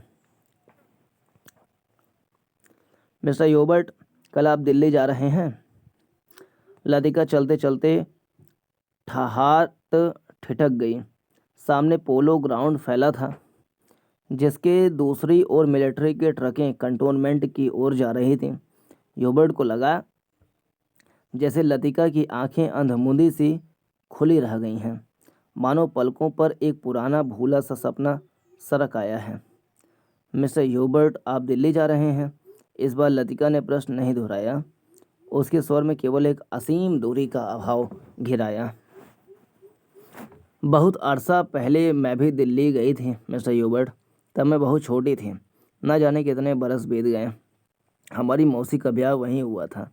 बहुत सी चीज़ें देखी थी, लेकिन अब तो सब कुछ धुंधला सा पड़ गया है। इतना याद है कि हम कुतुब पर चढ़े थे। सबसे ऊंची मंजिल से हमने नीचे झांका था। न जाने कैसा लगा था। नीचे चलते हुए आदमी चाबी भरे हुए खिलौनों से लगते थे। हमने ऊपर से उन पर मूंगफलियाँ फेंकी थीं, लेकिन हम बहुत निराश हुए थे क्योंकि उनमें से किसी ने हमारी तरफ नहीं देखा। शायद माँ ने मुझे डांटा था और मैं सिर्फ नीचे झांकते हुए डर गई थी। सुना है अब तो दिल्ली इतना बदल गया है कि पहचाना नहीं जाता। वे दोनों फिर चलने लगे।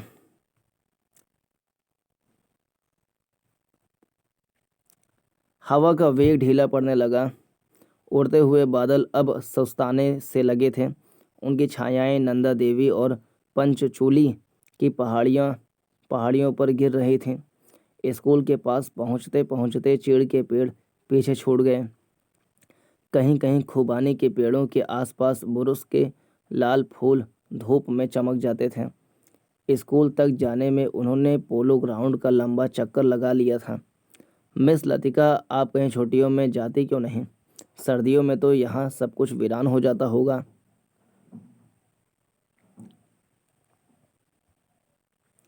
अब मुझे यहाँ अच्छा लगता है, लतिका ने कहा। पहले साल अकेलापन कुछ अखरा था, अब आदी हो चुकी हूँ। क्रिसमस से एक रात पहले क्लब में डांस होता है। लॉटरी डाली जाती है और रात को देर तक नाच गाना होता रहता है। नए साल के दिन कुमाऊं रेजिमेंट की ओर से परेड ग्राउंड में कार्निवाल किया जाता है। बर्फ पर स्केटिंग होती है। रंग बिरंगे गुब्बारों के नीचे फौजी बैंड बजता है। फौजी अफसर फैंसी ड्रेस में भाग लेते हैं। हर साल ऐसा ही होता है मिस्टर ह्यूबर्ट। फिर कुछ दिनों बाद विंटर स्पोर्ट्स के लिए अंग्रेज़ टूरिस्ट आते हैं। हर साल मैं उनसे परिचित होती हूँ। वापस लौटते हुए वे हमेशा वादा करते हैं कि अगले साल भी आएंगे, पर मैं जानती हूँ कि वे नहीं आएंगे। वे भी जानते हैं कि वे नहीं आएंगे। फिर भी हमारी दोस्ती में कोई अंतर नहीं पड़ता। फिर कुछ दिनों बाद पहाड़ों पर बर्फ़ पिघलने लगती हैं। छुट्टियाँ खत्म होने लगती हैं। आप सब लोग अपने अपने घरों से वापस लौट आते हैं और मिस्टर ह्यूबर्ट पता भी नहीं चलता कि छुट्टियाँ कब शुरू हुईं और कब खत्म हो गईं। लतिका ने देखा कि ह्यूबर्ट उसकी ओर आतंकित भयाकुल दृष्टि से देखता रहा। वह सिटपिटा कर चुप हो गई। उसे लगा मानो वह इतनी देर से पागल सी अनर्गल प्रलाप कर रही हो। मुझे माफ़ करना मिस्टर ह्यूबर्ट, कभी कभी मैं बच्चों की तरह बातों में भाग जाती हूँ, मिस लतिका, ह्यूबर्ट ने धीरे से कहा। वह चलते चलते रुक गया था। लतिका ह्यूबर्ट के भारी स्वर से चौंक सी गई। क्या बात है मिस्टर ह्यूबर्ट? वह पत्र, उसके लिए मैं लज्जित हूँ। उसे आप वापस लौटा दें। समझ लें कि मैंने उसे कभी नहीं लिखा था। लतिका कुछ समझ न सके। दिग्भ्रांत सी खड़ी हुई ह्यूबर्ट के पीले उद्विग्न चेहरे को देखती रही। ह्यूबर्ट ने धीरे से लतिका के कंधे पर हाथ रख दिया। कल डॉक्टर ने मुझे सब कुछ बता दिया। अगर मुझे पहले से मालूम होता तो ह्यूबर्ट हकलाने लगा। मिस्टर ह्यूबर्ट, किंतु लतिका से आगे मिस्टर ह्यूबर्ट किंतु लतिका से आगे कुछ भी नहीं कहा गया। उसका चेहरा सफ़ेद हो गया था। वही गिरीश नेगी वाला प्रसंग। दोनों चुपचाप कुछ देर तक स्कूल के गेट के बाहर खड़े रहे। मेडोज, पगडंडियों, पत्तों, छायाओं से घिरा छोटा सा द्वीप, मानो कोई घोंसला दो हरी घाटियों के बीच आ दबा हो। भीतर घुसते ही पिकनिक के काले आग से झुलसे हुए पत्थर, अधजली टहनियाँ, बैठने के लिए बिछाए गए पुराने अखबारों के टुकड़े इधर उधर बिखरे हुए दिखाई दे जाते हैं। अक्सर टूरिस्ट पिकनिक के लिए यहाँ आते हैं। मेडोज को बीच में काटता हुआ टेढ़ा मेढ़ा बरसाती नाला बहता है, जो दूर से धूप में चमकता हुआ सफ़ेद रिबन सा दिखाई देता है। यहीं पर काठ के तख्तों का बना हुआ टूटा सा पुल है, जिस पर लड़कियां हिचकोले खाते हुए चल रही हैं।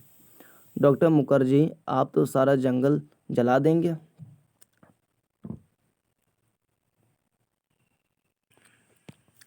डॉक्टर मुखर्जी, आप तो सारा जंगल जला देंगे।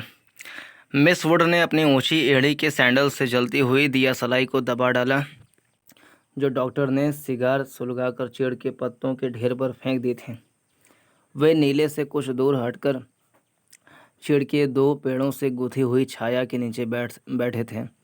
उनके सामने एक छोटा सा रास्ता नीचे पहाड़ी गांव की ओर जाता था। वहां पहाड़ की गोद में शक्करपारों के खेत एक दूसरे से के नीचे बिछे हुए थे। दोपहर के सन्नाटे में भेड़ बकरियों के गलों में बंधी हुई घंटियों का स्वर हवा में बहुत सुनाई दे जाता था। घास पर लेटे लेटे डॉक्टर सिगार पीते रहे। जंगल की आग कभी देखी है मिस वुड? एक अलमस्त नशे की तरह धीरे धीरे फैलती जाती है। आपने कभी देखी डॉक्टर? मिस वुड ने पूछा। मुझे तो बड़ा डर लगता है। बहुत साल पहले शहरों को जलते हुए देखा था। डॉक्टर लेटे हुए आकाश की ओर ताक रहे थे। एक एक मकान ताश के पत्तों की तरह गिरता जाता। दुर्भाग्यवश ऐसे अवसर देखने में बहुत कम आते हैं। आपने कहाँ देखा डॉक्टर?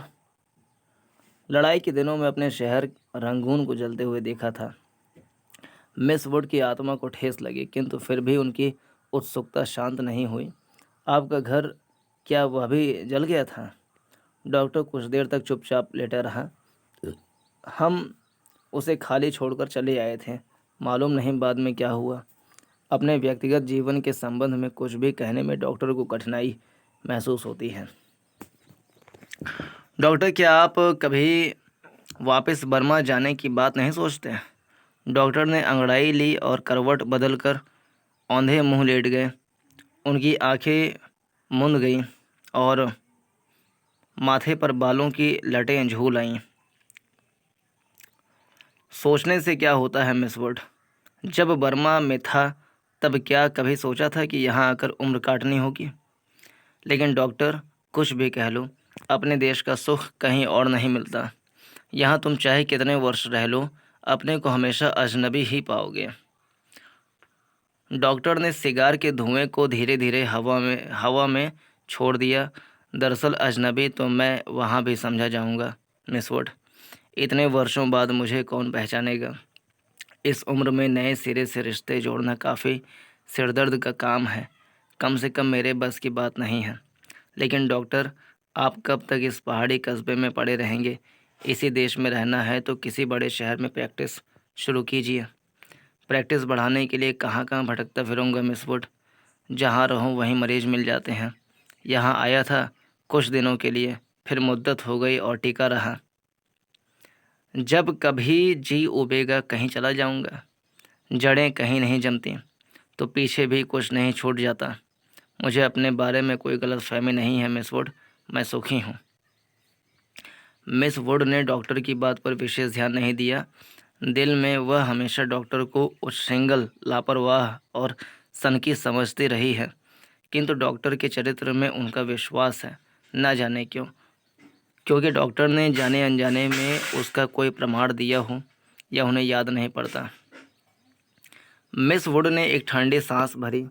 वह हमेशा यह सोचती थी कि यदि डॉक्टर इतना आलसी और लापरवाह न होता तो अपनी योग्यता के बल पर काफ़ी चमक सकता था। इसलिए उन्हें डॉक्टर पर क्रोध भी आता था और दुख भी होता था। मिस वुड ने अपने बैग से ऊन का गोला और सलाइयाँ निकालीं। फिर उनके नीचे से अखबार से लिपटा हुआ चौड़ा कॉफ़ी का डिब्बा उठाया, जिसमें अंडों की सैंडविचें और हैमबर्गर दबे हुए थे। थर्मस से प्यालों में कॉफ़ी उड़ेलते हुए मिस वुड ने कहा, डॉक्टर, कॉफ़ी ठंडी हो रही है। डॉक्टर लेटे लेटे बुड़बुड़ाया। मिस वुड ने नीचे झुककर देखा। वह कोहनी पर सिर टिकाए सो रहा था। ऊपर का होंठ जरा सा फैल कर मुड़ गया था, मानो किसी से मजाक करने से पहले मुस्कुरा रहा हो। उसकी अंगुलियों में दबा हुआ सिगार नीचे झुका हुआ लटक रहा था। मेरी मेरी व्हाट यू वांट। दूसरे स्टैंडर्ड में पढ़ने वाली मेरी ने अपनी चंचल चपल आंखें ऊपर उठाई। लड़कियों का दायरा उसे घेरे हुए कभी पास आता था, कभी दूर खींचता चला जाता था। Why I want blue. दोनों हाथों को हवा में घुमाते हुए मेरी चिल्लाई। दायरा पानी की तरह टूट गया। सब लड़कियां एक दूसरे पर गिरती पड़ती किसी नीली वस्तु को छूने के लिए भाग दौड़ करने लगी। लंच समाप्त हो चुका था। लड़कियों के छोटे छोटे दल मेडोज से बिखर गए थे। ऊंची क्लास की कुछ लड़कियां चाय का पानी गर्म करने के लिए पेड़ों पर चढ़कर सूखी टहनियाँ तोड़ रही थीं। दोपहर की उस घड़ी में मेडोज उलसाया ऊँघता सा जान पड़ता था। हवा का कोई भूला भटका झोंका चीड़ के पत्ते खड़खड़ा उड़ते थे। कभी कोई पक्षी अपनी सुस्ती मिटाने झाड़ियों से उड़कर नाले के किनारे बैठ जाता था, पानी में सिर डुबोता था, फिर ऊब कर हवा में दो चार निरुद्देश्य चक्कर काटकर दोबारा झाड़ियों में दुबक जाता था। किंतु जंगल की खामोशी शायद कभी चुप नहीं रहती। गहरी नींद में डूबी सपनों से कुछ आवाज़ें नीरवता के हल्के झीने पर्दे पर सरवटें बिछा जाती हैं। मूक लहरों सी हवा में तिड़ती हैं, मानो कोई दबे पांव झांक कर अदृश्य संकेत कर जाता है। देखो मैं यहाँ हूँ, लतिका ने जूली के बाब हेयर को सहलाते हुए कहा। तुम्हें कल रात बुलाया था मैडम, मैं गई थी, आप अपने कमरे में नहीं थी।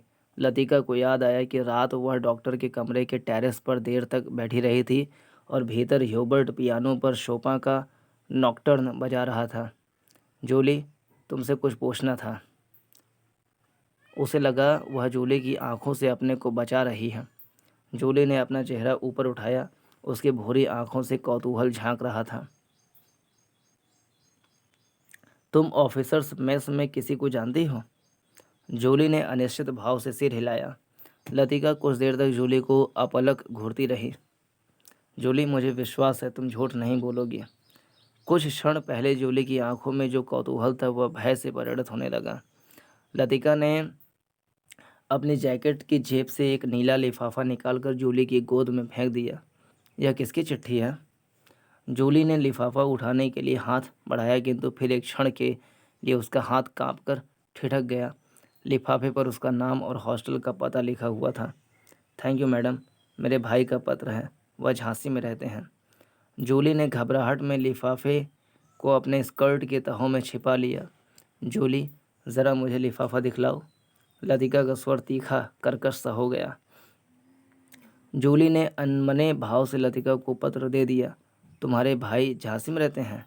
जूली इस बार कुछ नहीं बोली। उसकी उद्भ्रांत उखड़ी सी आंखें लतिका को देखते रहें। यह क्या है? जूली का चेहरा सफ़ेद फक पड़ गया। लिफाफे पर कुमाऊँ रेजिमेंटल सेंटर की मुहर उसकी ओर घूर रही थी। कौन है यह? लतिका ने पूछा। उसने पहले भी हॉस्टल में उड़ती हुई अफवाह सुनी थी कि जूली को क्लब में किसी मिलिट्री अफसर के संग देखा गया था, किंतु ऐसी अफवाहें अक्सर उड़ती रहती थीं और उसने उन पर विश्वास नहीं किया था। जूली, तुम अभी बहुत छोटी हो। जूली की होंठ कांपे, उसकी आंखों में निरीह याचना का भाव घिराया।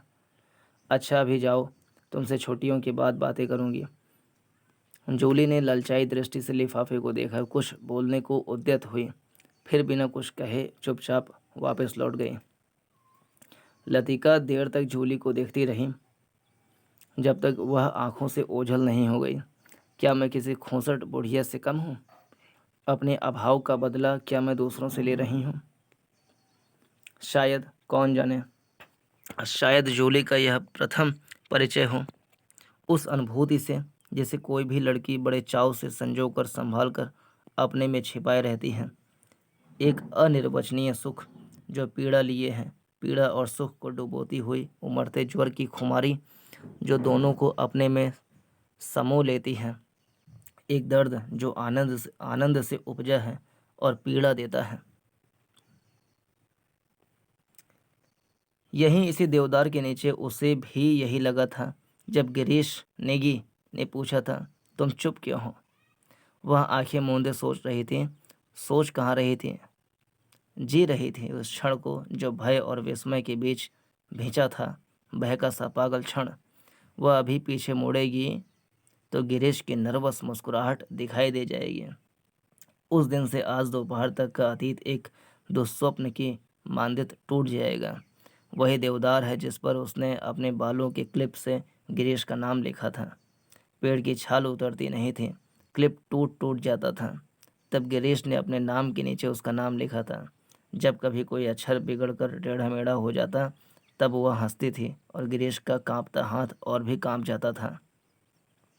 लतिका को लगा कि जो वह याद करती है वही भूलना भी चाहती है, लेकिन जब सचमुच भूलने लगती है तब उसे भय लगता है कि जैसे कोई उसकी किसी चीज़ को उसके हाथों से छीन लिए जा रहा है, ऐसा कुछ जो सदा के लिए खो जाएगा। बचपन में जब कभी वह अपने किसी खिलौने को खो देती थी तो वह गुमसुम सी होकर सोचा करती थी, कहाँ रख दिया मैंने।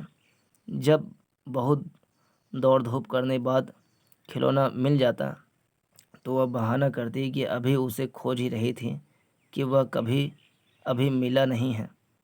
जिस स्थान पर खिलौना रखा होता जानबूझकर उसे छोड़कर घर के दूसरे कोने में उसे खोजने का उपक्रम करती। तब खोई हुई चीज़ याद रहती, इसलिए भूलने का भय नहीं रहता था। आज वह उस बचपन के खेल का बहाना क्यों नहीं कर पाती? बहाना शायद करती है, उसे याद करने का बहाना जो भूलता जा रहा है। दिन महीने बीते जाते और वह उलझी रहती। अनजाने में गिरीश का चेहरा धुंधला पड़ता जाता। याद वह करती किंतु जैसे किसी पुरानी तस्वीर के धूल भरे शीशे को साफ कर रही हो। अब वैसा दर्द नहीं होता, सिर्फ उसको याद करती है जो पहले कभी होता था। तब उसे अपने पर ग्लानि होती है। वह फिर जानबूझकर उस घाव को कोरे देती है जो भरता जा रहा है, खुद ब खुद उसकी कोशिशों के बावजूद भरता जा रहा है। देवदार पर खुदे हुए अधमिटे नाम लतिका की ओर निस्तब्ध निरीह भाव से निहार रहे थे। मेडोज के घने सन्नाटे में नाले पार से खेलती हुई लड़कियों की आवाज़ें गूंज जाती थीं। What do you want, what do you want. तितलियाँ, झींगुर, जुगनू मेडोज पर उतरती हुई सांस की छायाओं में पता नहीं चलता कौन आवाज़ किसकी है। दोपहर के समय जिन आवाज़ों को अलग अलग पहचाना जा सकता था, अब वे एक स्वरता की अविरल धारा में घुल गई थीं। घास से अपने पैरों को पोंछता हुआ कोई रेंग रहा, झाड़ियों के झुरमुट से परों को फड़फड़ाता हुआ झपक कर कोई ऊपर से उड़ जाता है, किंतु ऊपर देखो तो कहीं कुछ भी नहीं है। मेडोज के झरने का गड़गड़ाता स्वर जैसे अंधेरी सुरंग में झपाटे से ट्रेन गुजर गई हो और देर तक उसमें सीटियों और पहियों की चीत्कार गूंजती रही हो। पिकनिक कुछ देर तक और चलती, किंतु बादलों की तहें एक दूसरे पर चढ़ती जा रही थीं। पिकनिक का सामान बटोरा जाने लगा। मीडोज के चारों ओर बिखरी हुई लड़कियां मिस वुड के इर्द गिर्द जमा होने लगीं। अपने संग वे अजीबोगरीब चीज़ें बटोर लाई थीं। कोई किसी पक्षी के टूटे पंख को बालों में लगाए हुए थे, किसी ने पेड़ की टहनी को चाकू से छीलकर छोटी सी बेंत बना ली थी। ऊंची क्लास की कुछ लड़कियों ने अपने अपने रुमालों में नाले से पकड़ी हुई छोटी छोटी बालिश्त भर की मछलियों को दबा रखा था, जिन्हें मिसफुट से छिपाकर वे एक दूसरे को दिखा रहे थे। मिस वुड लड़कियों की टोली के संग आगे निकल गई। मेडोज से पक्की सड़क तक 3-4 फर्लांग की चढ़ाई थी। लतिका हाँफने लगी। डॉक्टर मुखर्जी अ, डॉक्टर मुखर्जी वहाँ वाले बर्मा वाले सबसे पीछे आ रहे थे। लतिका के पास पहुंचकर वह ठिठक गए। डॉक्टर ने दोनों घुटनों को जमीन पर टेकते हुए सिर झुकाकर एलिजाबेथ योगीन अंग्रेजी में कहा, मैडम आप इतनी परेशान क्यों नज़र आ रही हैं? और डॉक्टर की नाटकीय मुद्रा को देखकर लतिका की होठों पर एक थमी सी ढीली ढीली ढीली मुस्कुराहट बिखर गई। प्यास के मारे गला सूख रहा है और यह चढ़ाई की खत्म होने में नहीं आती। डॉक्टर ने अपने कंधे पर लटकते हुए थर्मस को उतार कर लतिका के हाथों में देते हुए कहा, थोड़ी सी कॉफ़ी बची है, शायद कुछ मदद कर सकें। पिकनिक में तुम कहाँ रह गए डॉक्टर? कहीं दिखाई नहीं दिए। दोपहर भर सोता रहा मिस वुड के संग। ओह, मेरा मतलब है मिस वुड पास बैठी थी। मुझे लगता है मिस वुड मुझसे मोहब्बत करती हैं। कोई भी मजाक करते समय डॉक्टर अपनी मूछों के कोनों को चबाने लगता है। क्या कहती थी? लतिका ने थर्मस से कॉफ़ी को मुंह में उड़ेल लिया। शायद कुछ कहती, लेकिन बदकिस्मती से बीच में ही मुझे नींद आ गई। मेरी ज़िंदगी के कुछ खूबसूरत प्रेम प्रसंग कमबख्त इस नींद के कारण अधूरे रह गए हैं। और इस दौरान में जब दोनों बातें कर रहे थे, उनके पीछे मेडोज और मोटर रोड के संग चढ़ते हुए चीड़ और बांज के वृक्षों की कतारें सांझ के घिरते अंधेरे में डूबने लगे। मानो प्रार्थना करते हुए उन्होंने चुपचाप अपने सिर नीचे झुका लिए हों। इन्हीं पेड़ों के ऊपर बादलों में गिरजे का क्रॉस कहीं उलझा पड़ा था। उसके नीचे पहाड़ों के ढलान पर बिछे हुए खेत भागती हुई गिलहरियों से लग रहे थे, जो मानो किसी टोह में स्तब्ध ठिठक गई हों। डॉक्टर मिस्टर ह्यूबर्ट पिकनिक पर नहीं आए? डॉक्टर मुखर्जी टॉर्च जलाकर लतिका के आगे आगे चल रहे थे। मैंने उन्हें मना कर दिया था। किस लिए? अंधेरे में पैरों के नीचे दबे हुए पत्तों की चरमराहट के अतिरिक्त कुछ सुनाई नहीं देता था। डॉक्टर मुखर्जी ने धीरे से खांसा। पिछले कुछ दिनों से मुझे संदेह होता जा रहा है कि ह्यूबर्ट की छाती का दर्द शायद मामूली दर्द नहीं है। डॉक्टर थोड़ा सा हंसा, जैसे उसे अपनी यह गंभीरता अरुचिकर लग रही हो। डॉक्टर ने प्रतीक्षा की, शायद लतिका कुछ कहेगी, किंतु लतिका चुपचाप उसके पीछे चल रही थी। यह मेरा महज शक है, शायद मैं बिल्कुल गलत हूँ, किंतु यह बेहतर होगा कि वह अपने एक फेफड़े का एक्सरे करा लें। इससे कम कोई भ्रम तो नहीं रहेगा। आपने मिस्टर ह्यूबर्ट से इसके बारे में कुछ कहा है? अभी तक कुछ नहीं कहा। ह्यूबर्ट जरा सी बात पर चिंतित होता है, इसलिए कभी साहस नहीं हो पाता। डॉक्टर को लगा उसके पीछे आते हुए लतिका के पैरों का स्वर सहसा बंद हो गया है। उन्होंने पीछे मुड़कर देखा। लतिका बीच सड़क पर अंधेरे में छाया से चुपचाप निश्चल खड़ी है। डॉक्टर, लतिका का स्वर भर्राया हुआ था। डॉक्टर! क्या बात है मिस्टर लतिका, आप रुक क्यों गए? डॉक्टर, क्या मिस्टर ह्यूबर्ट? डॉक्टर ने अपने टॉर्च की मध्यम रोशनी लतिका पर उठा दी। उसने देखा लतिका का चेहरा एकदम पीला पड़ गया है और वह रह रह कर पत्ते से कांप जाती है। मिस लतिका, क्या बात है? आप तो बहुत डरी सी जान पड़ती हैं। कुछ नहीं डॉक्टर, मुझे कुछ याद आ गया था। वे दोनों फिर चलने लगे। कुछ दूर जाने पर उनकी आंखें ऊपर उठ गईं। पक्षियों का एक बेड़ा धूमिल आकाश में त्रिकोण बनाता हुआ पहाड़ों के पीछे से उनकी ओर आ रहा था। लतिका और डॉक्टर सिर उठाकर इन पक्षियों को देखते रहे। लतिका को याद आया, हर साल सर्दी की छुट्टियों से पहले ये परिंदे मैदानों की ओर उड़ते हैं। लतिका को याद आया कि हर साल सर्दी की छुट्टियों से पहले ये परिंदे मैदानों की ओर उड़ते हैं।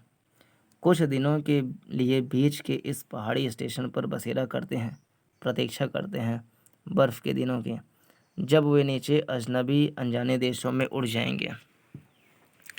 क्या वे सब भी प्रतीक्षा कर रहे हैं? वह डॉक्टर मुखर्जी मिस्टर ह्यूबर्ट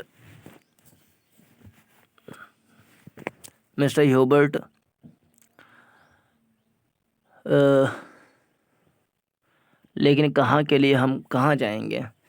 किंतु उसका कोई उत्तर नहीं मिला। उस अंधेरे में मीडोज के झड़ने के भूतैले स्वर और चीड़ के पत्तों की सरसराहट के अतिरिक्त कुछ सुनाई नहीं देता था। लतिका हड़बड़ाकर चौंक गई। अपनी छड़ी पर झुका हुआ डॉक्टर धीरे धीरे सीटी बजा रहा था। मिस लतिका, जल्दी कीजिए, बारिश शुरू होने वाली है। हॉस्टल पहुंचते पहुंचते बिजली चमकने लगी थी, किंतु उस रात बारिश देर तक नहीं हुई। बादल बरसने भी नहीं पाते थे कि हवा के थपेड़ों से धकेल दिए जाते थे। दूसरे दिन तड़के ही बस पकड़नी थी, इसलिए डिनर के बाद लड़कियां सोने के लिए अपने अपने कमरों में चली गई थीं। जब लतिका अपने कमरे में गई तो उस समय कुमायूं रेजिमेंट सेंटर का बिगुल बज रहा था। उसके कमरे में करीमुद्दीन कोई पहाड़ी धुन गुनगुनाता हुआ लैंप में गैस पंप कर रहा था। लतिका उन्हीं कपड़ों में तकिए को दोहरा करके लेट गई। करीमुद्दीन ने उड़ती हुई निगाह से लतिका को देखा, फिर अपने काम में जुट गया। पिकनिक कैसी रही मैम साहब? तुम क्यों नहीं आए? सब लड़कियां तुम्हें पूछ रही थीं। लतिका को लगा दिन भर की थकान धीरे धीरे उसके शरीर की पसलियों पर चिपटती जा रही हैं। अनायास उसकी आंखें नींद के बोझ से झपकने लगीं। मैं चला आता तो ह्यूबर्ट साहब की तीमारदारी कौन करता? मिस्टर ह्यूबर्ट, जिनकी तबीयत खराब है, दिन भर उनके बिस्तर से सटा हुआ बैठा रहा और अब वह गायब हो गए हैं। करीमुद्दीन ने कंधे पर लटकते हुए मैचे कुचैले ताकि तौलिए को उतारा और लैंप के शीशों की गर्द पोंछने लगा। लतिका की अंधमुंदी आंखें खुल गईं। क्या ह्यूबर्ट साहब अपने कमरे में नहीं हैं? खुदा जाने इस हालात में कहाँ भटक रहे हैं। पानी गर्म करने कुछ देर के लिए बाहर गया था। वापस आने पर देखता हूँ कि कमरा खाली पड़ा है। करीमुद्दीन बड़बड़ाता हुआ बाहर चला गया। लतिका ने लेटे लेटे पलंग के नीचे चप्पलों को पैरों से उतारा। ह्यूबर्ट इतनी रात कहाँ चले गए? किंतु लतिका की आंखें फिर झपक गईं। दिन भर की थकान ने सब प्रश्नों पर कुंजी लगा दी थी। मानो दिन भर आंख मिचौनी खेलते हुए उसने अपने कमरे में दैया को छू लिया था। अब वह सुरक्षित थी। कमरे की चहार दीवारी के भीतर उसे कोई नहीं पकड़ सकता। दिन के उजाले में वह गवाह थी, मुजरिम थी। वह चीज़ का उसे तकाजा था, हर चीज़ का उसे तकाजा था। अब इस अकेलेपन में कोई गीला नहीं, उलाहना नहीं, सब खींचातानी खत्म हो गई है। जो अपना है वह बिल्कुल अपना सा हो गया है, जो अपना नहीं है उसका दुख नहीं, अपनाने की फुर्सत नहीं। लतिका ने दीवार की ओर मुंह घुमा लिया। लैंप के फीके आलोक में हवा में कांपते पर्दों की छायाएं हिल रही थीं। बिजली कड़कने से खिड़कियों के शीशे चमक चमक जाते थे। दरवाजे चटकने लगते थे, जैसे कोई बाहर से धीमे धीमे खटखटा रहा हो।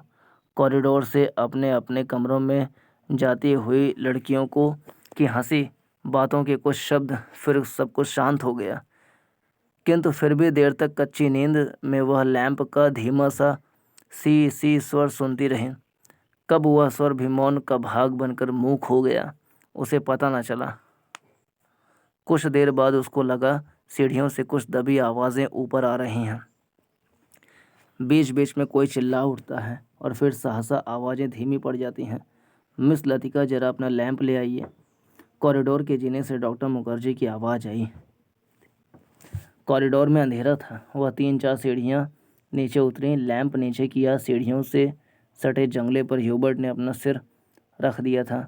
उसकी एक बाँह जंगले के नीचे लटक रही थी और दूसरी डॉक्टर के कंधों पर झूल रही थी, जिसे डॉक्टर ने अपने हाथों में जकड़ रखा था। मिस लतिका, लैंप ज़रा और नीचे झुका दीजिए। Hubert, Hubert. डॉक्टर ने ह्यूबर्ट को सहारा देकर ऊपर खींचा। ह्यूबर्ट ने अपना चेहरा ऊपर किया। विस्की की तेज बू का झोंका लतिका के सारे शरीर को झंझोड़ गया। विस्की पिए थे। ह्यूबर्ट की आंखों में सुर्ख डोरे खींच आए थे। कमीज का कॉलर उल्टा हो गया था और टाई गांठ ढीली होकर नीचे खिसक आई थी। लतिका ने कांपते हाथों से लैंप सीढ़ियों पर रख दिया और आप दीवार के सहारे खड़ी हो गई। उसका सिर चकराने लगा था। In a back lane of the city there is a girl who loves me. In a back lane of the city there is a girl who loves me. Hubert हिचकियों के बीच गुनगुना उठता था। In a back lane of the city there is a girl who loves me. Hubert please please. Doctor ने Hubert को लड़खड़ाते शरीर को अपनी मजबूत गिरफ्त में ले लिया। मिस लतिका, आप लैंप लेकर आगे चलिए। लतिका ने लैंप उठाया। दीवार पर उन तीनों की छायाएं डगमगाने लगीं। In a back lane of the city there is a girl who loves me. Hubert doctor Mukherjee के कंधे पर सिर टिकाए अंधेरी सीढ़ियों पर उल्टे सीधे पर पैर रखदा चढ़ रहा था। डॉक्टर, हम कहाँ हैं? ह्यूबर्ट सहसा इतनी जोर से चिल्लाया कि उसकी लड़खड़ाती आवाज़ सुनसान अंधेरे में कॉरिडोर की छत से टकराकर देर तक हवा में गूंजती रही। ह्यूबर्ट! डॉक्टर को एकदम ह्यूबर्ट पर गुस्सा आ गया। फिर अपने गुस्से पर उसे खींच सी हो गई और वह ह्यूबर्ट की पीठ थपथपाने लगा। कुछ बात नहीं ह्यूबर्ट डियर, तुम सिर्फ थक गए हो। ह्यूबर्ट ने अपनी आंखें डॉक्टर पर गड़ा दी। उनमें एक भयभीत बच्चे की सी कातरता झलक रही थी, मानो डॉक्टर के चेहरे से वह किसी प्रश्न का उत्तर पा लेना चाहता हो। ह्यूबर्ट के कमरे में पहुंचकर डॉक्टर ने उसे बिस्तरे पर लेटा दिया। ह्यूबर्ट ने बिना किसी विरोध के चुपचाप जूते मोजे उतरवा दिए। जब डॉक्टर ह्यूबर्ट की टाई उतारने लगा तो ह्यूबर्ट अपनी कोहनी के सहारे उठा। कुछ देर तक डॉक्टर को आंखें फाड़ते हुए घूरता रहा, फिर धीरे धीरे उसका हाथ पकड़ लिया। डॉक्टर, क्या मैं मर जाऊंगा? कैसी बात करते हो ह्यूबर्ट? डॉक्टर ने हाथ छुड़ाकर धीरे से ह्यूबर्ट का सिर तकिए पर टिका दिया। Good night Hubert. Good night doctor. Hubert ने करवट बदल ली। Good night mister Hubert. Latika का स्वर सिहर गया, किंतु ह्यूबर्ट ने कोई उत्तर नहीं दिया। करवट बदलते ही उसे नींद आ गई थी। कॉरिडोर में वापस आकर डॉक्टर मुखर्जी रेलिंग के सामने खड़े हो गए। हवा के तेज झोंके से आकाश में फैले बादलों की परतें जब कभी इकहरी हो जाती तब उनके पीछे से चांदनी बुझते हुई आग के धुएं से आसपास की पहाड़ियों पर फैल जाते थे। आपको मिस्टर ह्यूबर्ट कहाँ मिले? लतिका कॉरिडोर के दूसरे कोने में रेलिंग पर झुकी हुई थी। क्लब के बार में उन्हें देखा था। मैं न पहुंचता तो न जाने कब तक बैठे रहते। डॉक्टर मुखर्जी ने सिगरेट जलाई। उन्हें अभी एक दो मरीजों के घर जाना था। कुछ देर तक उन्हें टाल देने के इरादे से वह कॉरिडोर में खड़े रहे।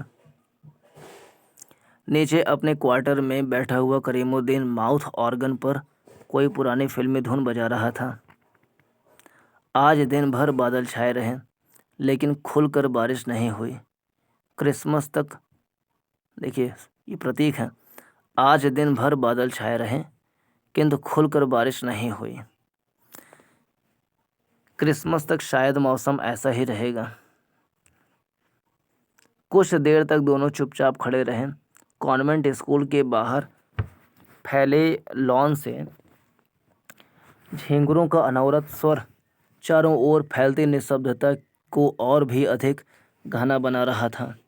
कभी कभी ऊपर मोटर रोड पर किसी कुत्ते की रिरियाहट सुनाई पड़ जाती थी। डॉक्टर, कल रात आपने मिस्टर ह्यूबर्ट से कुछ कहा था मेरे बारे में? वही जो सब लोग जानते हैं और ह्यूबर्ट, जिसे जानना चाहिए था, नहीं जानता था। डॉक्टर ने लतिका की ओर देखा। वह जड़वत अविचलित रेलिंग पर झुकी हुई थी। वैसे हम सबकी अपनी अपनी जिद होती है।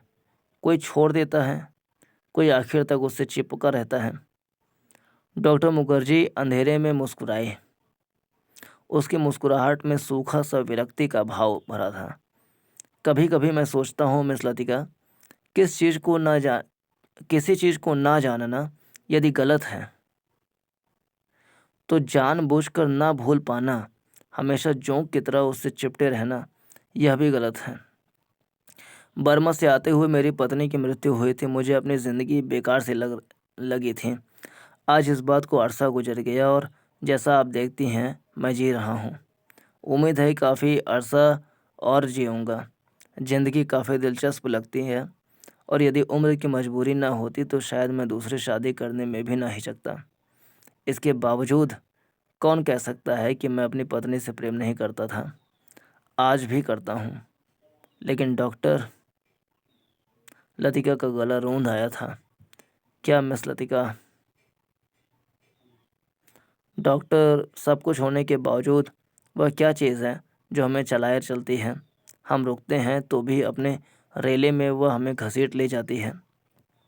लतिका को लगा कि वह जो कहना चाह रही है कह नहीं पा रही है। जैसे अंधेरे में कुछ खो गया है जो मिल नहीं पा रहा है। शायद कभी नहीं मिल पाएगा। यह तो आपको फादर एडमंड ही बता सकेंगे मिस लतिका।